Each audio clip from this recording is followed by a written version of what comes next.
convocation of the Senate of the Federal Republic of Nigeria. And different reactions have trailed that appointment or the approval of Professor Joash Amukbiton, SAN, as the new INEC Chairman. Today on the program, we'll be setting an agenda for the new INEC Chairman as we look towards the 2027 general elections. And we have here with us in the studio Barrister Kabir Akingbolu, lawyer and political affairs analyst. It's a pleasure to have you. It's a pleasure for having me on the program. Good morning, Nigeria. All right.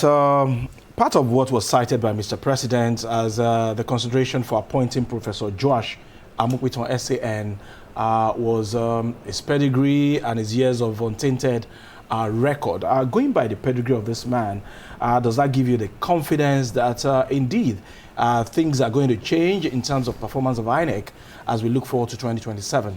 Well, I can tell you very well. My experience has taught me in Nigeria a very bitter lesson. In fact, I have told myself that since 2019 election, and again, more especially 2023 election, I have said, if somebody wears the toga of an angel, I will never help people to say he's going to do well or that he's competent again. And when you look at this, well, he's a professor, he's a senior advocate of Nigeria, he's a professor, I think, and this one does not count for anything, except, and of course, certain other things are follows. Let me set an example, and why did I say so? I will set an example to draw home my point. Professor Morrissey, who used to be a very strong activist, you understand, a human rights activist, you can call it, when he was in ASU. He was one of the people that were fighting assiduously for the rights of lecturers against the federal government. He was a force to reckon with. He was a strong voice that people believe, oh, he's an untainted personality, he's somebody that is strong. But whether we like it or not, he has conducted the worst election in the history of Nigeria. And I have evidence to that effect. Edo State governorship election was conducted under him, it was nullified. Ekiti State governorship election was conducted under him, it was nullified. The election, I think, was it Anambra or so? I think it was under him also. Obi and the rest of them, Anambra. Then the election of Osun State was conducted under him, it was nullified. The election of Kogi State was conducted under him, it was nullified. I will still remember some other ones.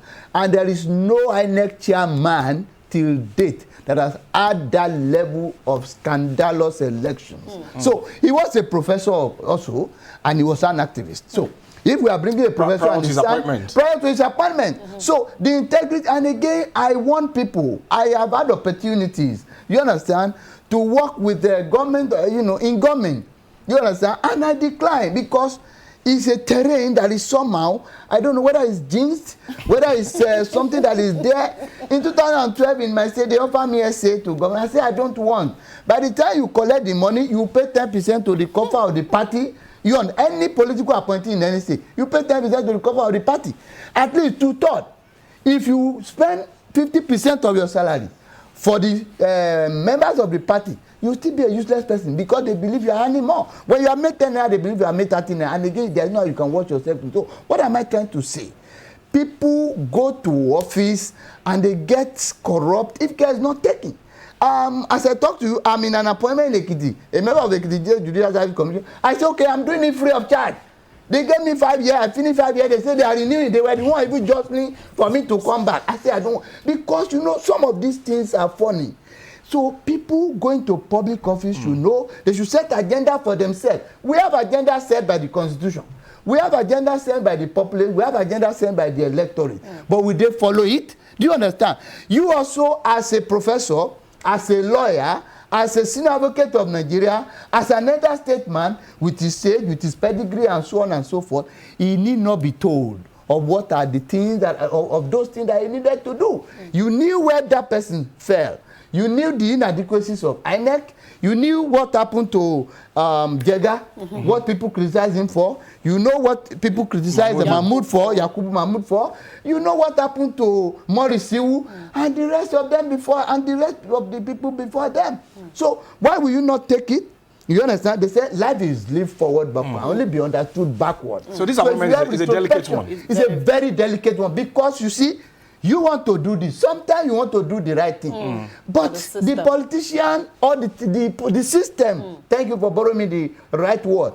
The system itself has a word, of working against you to make you fail. Do you understand? So when a child is conceived in crisis and born into crisis, he will only live in crisis.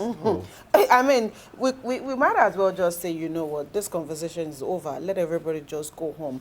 But from what you've raised this morning and the question Ajibola asked you, which means that, of course, Professor Amukbiton is actually treading on muddy waters here. Yes. But then, we've asked this question many times, and I'd like for you to, again, help us see this in the right perspective. The I in INEC is independent and should really be independent. But many have also said for INEC to be really independent, then it has to, the appointment needs to move away from the sole responsibility of the presidency and perhaps maybe get a body, to do, to find somebody who should be in that position. But as we speak today, Mr. President and the Council of State have picked Professor Amukbiton as the chair of INEC here.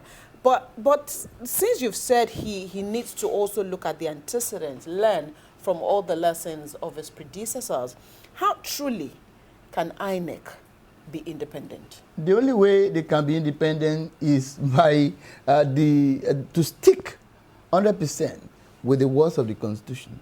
It doesn't matter whether they take it away from the purview or from the power of the president. Even if it's not the president that is appointing, you understand? Is it the president that appoints the commissioner of police? Is it the president that appoints so many others? At least, some this thing you still go, even this appointment, it will still go to the Senate. The Senate, right. Do you understand? Which means the appointment is the government president's own is nomination. Senate is to confirm. When they confirm, that is all. Do you understand? Now, this is not what makes people not to be. Sometimes you yourself will have to draw a line and say, oh, I want to make a difference. But if we look at the history of Nigeria, I can't remember one person that went to public office and maintained his integrity as intact as he went in. I will cite another example, President Tai Solani. Tai Solani was somebody who was wearing short knicker or whatever, but when they say, went to deceive him, the politician told him that, you are chairman of a party, you are chairman of the party, or of a body, a bank. If you have a public function, how will you go in shorts and all that? People will perceive you one way or the other. He never knew that it was a Greek gift, a kind of, they dangled the carrot and he gripped it. He didn't want to take the appointment. They told him, oh, you are fighting for the people all your life. Now, is it not an opportunity for you to fight for the people more? This bank is for the people. But at the end of the day, they looted under him and they say, okay, if you cannot maintain a small bank, you come and criticize us here. So they have designed it in such a way that it will fail. Now, when we talk about independence, this independence starts from the time of appointment, or nomination. When you start nominating, sent to the National Assembly, I can tell you, any nominee that fails to do certain things, or some people fail to do certain things, even the president who is nominating you will also do something, on your behalf. If he does not do it, I am well involved in political matters, more than 2 decades. You understand? If you don't do certain things, there's no how. They won't even, it will not scale through. Look at what happened to El-Rufai.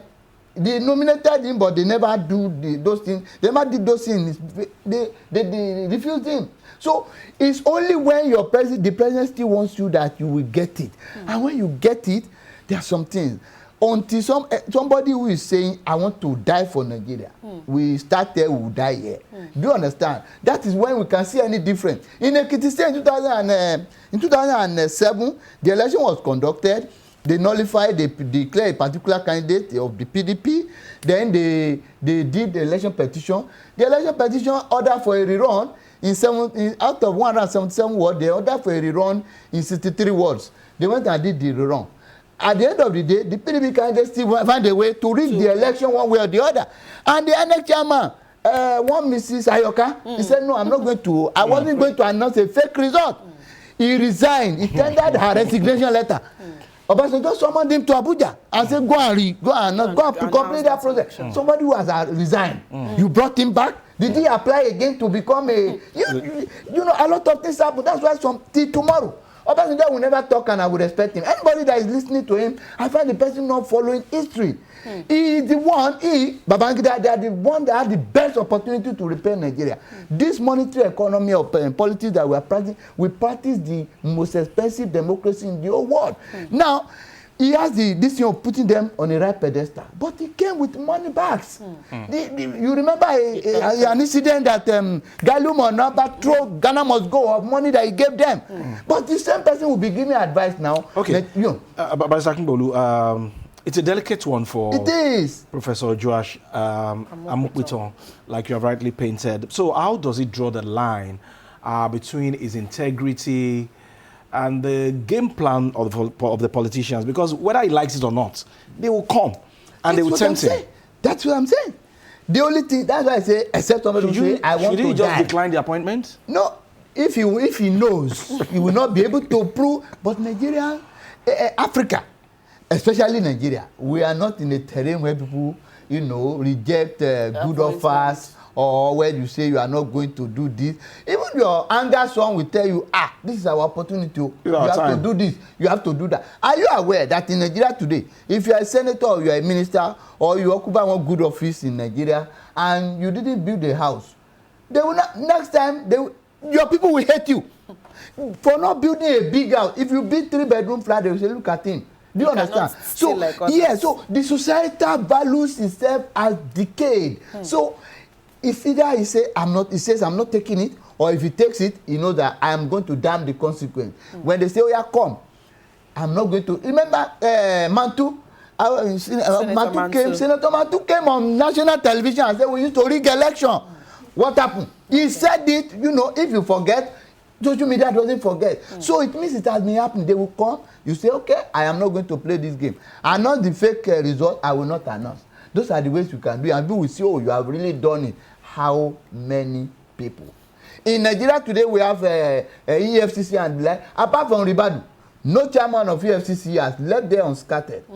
All of them, their career, many of them didn't finish their tenure before they were sent away. Many. Right. So this is to tell you the system will definitely fight back. You are going to this office, you are going with your integrity. Are you going to come back with the same integrity? Do you understand? Mahmoud was a fantastic gentleman, a lecturer.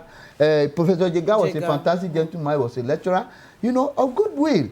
But look at what happened during his tenure. He still even tried more than Mahmoud in my own assessment, if you ask me. Right, Professor Akingbolu, we've talked about, the individual person here, talking about Professor Amukwiton. Let's now talk about INEC itself, the system, all of the things that will make or mar the 2027 elections. What are some of those things in terms of, now let's look at the BVAS, let's look at the IREV, let's look at the voter register, because again, there's no how we're going to jettison the use of the voter register because it is always there as a backup. What some of those things that, didn't work out for INEC in the 2023 elections that you think, the new chair, once confirmed, should work on, at least that would make him seem like he knows what he's doing? Well, you see, first of all, INEC has to start as a matter of topmost priority to acclimatize its system with technology. Let technology be part of the things you are going to, employ. Now, they say once beaten, twice shy, but they have been beaten more than 5 times and they are not shy for once. Look at it. We started with card reader. Card reader was a fantastic innovation by Jega. But what happened? The Supreme Court at the end of the day nullified it and says it's unnecessary, that you still need the voters register. So why did we have the card reader in the first place? So the whole world is going forward. We say, no, we must remain backward and or stagnant. Now they brought IREF. They brought this. At the end of the day, Supreme Court said, no, it's not captured in your law. Let them overhaul the Electoral Act. Okay. Why overhauling the Electoral Act? Those things they put in their manual, let them put it in the Electoral Act and make sanction that, non-compliance with this, we nullify the result. That would be fine. Okay. But they will say, okay, they can do this. The way of voting or manner of voting or the procedure or process of voting are captured in the manual and guidelines for the election, which is not a law. Meaning that the first thing that should be done here is the law. The Electoral Amend Act. the law. That Yes. it needs to be amended. It needs to be amended. All of those issues they must be captured and well spelled out. Well spelled out with consequences. Right. Because again, we lawyers, we say, okay, the provision is there that you should use this. Where is the consequence in the law? And since there is no consequence in the law, my lord, you cannot import one because it's not in the law. Your lordship cannot make law your own to interpret the law. That's what they call law as it is and law as it ought to be. Law as it is the duty of the judges for courts. Law as it ought to be is for the National Assembly or the House of Assembly for the legislature. So you have to go back to the house to go and look at the law and review it for the purpose of making it to look at it ought to be. But the court cannot do your job for you. Okay. So they must, and in doing this, they must partner. What have I seen? They must partner with the stakeholders in the judiciary. Not seeing the judges or bribing them is what I mean. Let them call. Lawyers are part of the legal this thing of the judiciary. Call them, let them bring their papers, let them bring their views. Political parties as well. You understand, the political parties as well. Let them know that we have come to a point where we must embrace technology in going forward, conducting our elections. Kenya used card readers successfully. You understand? And there was no issue. There were no issues. Do you understand? Now we started with Tyrant. Supreme Court said it's not compulsory that they use it. They can use any method. Okay, part of the problem plaguing INEC is the issue of trust. And people are always suspicious that, okay, INEC has a way of doing magic anytime it is election in favor of the ruling party. If these laws are amended, would that give the people the confidence that it's a new dawn for INEC? It depends. You may amend the law and you are not following, because there are two stages. They are kind of Siamese twins. Amendment of the law and strict adherence to that law. Now again, another point. One of the amendments is let all elections be conducted on one day. Because the moment you conduct a presidential election, National Assembly election, that the Senate and the House of Reps, once the majority belongs to party ABC or party ABM, then party DCL will want to, I know every state will want to say, we can't belong to opposition. Let us follow national government because we need development in our state. So it will tilt the result of the election positively towards the candidates who contest under the party that has won the center. More, at least they have not less than 30 to 40% additional advantage. Do you get it? So it's a big problem. They should conduct under Obasanjo the fact they did this in one day. One day, yes. Do you understand? And heaven did not fall. We are spending a lot of money in these areas. They are one of the areas they should also look at. This staggered election or off-season elections. I think they should approach the National Assembly to look for a way to measure it and cut it off.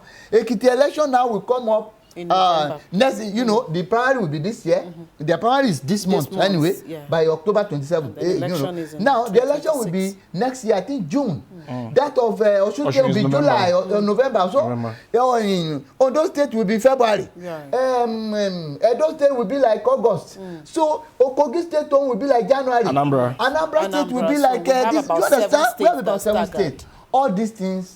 If you know the amount of money that we waste on this. Now INEC will go. One of the problems that I think they have again, INEC will want to move INEC material and go and be consulting yellow buses. Does it make sense? Something that is holding the destiny of Nigeria as sensitive as election material and ballot. From that place to me, you have already compromised the process. But Barrister Akingbolu, we need to go this morning. But before we go, let's also look at what INEC needs to do to gain voter confidence again. Because as it stands, it looks like a lot of Nigerians are quite worried about the integrity of INEC, especially from the last election.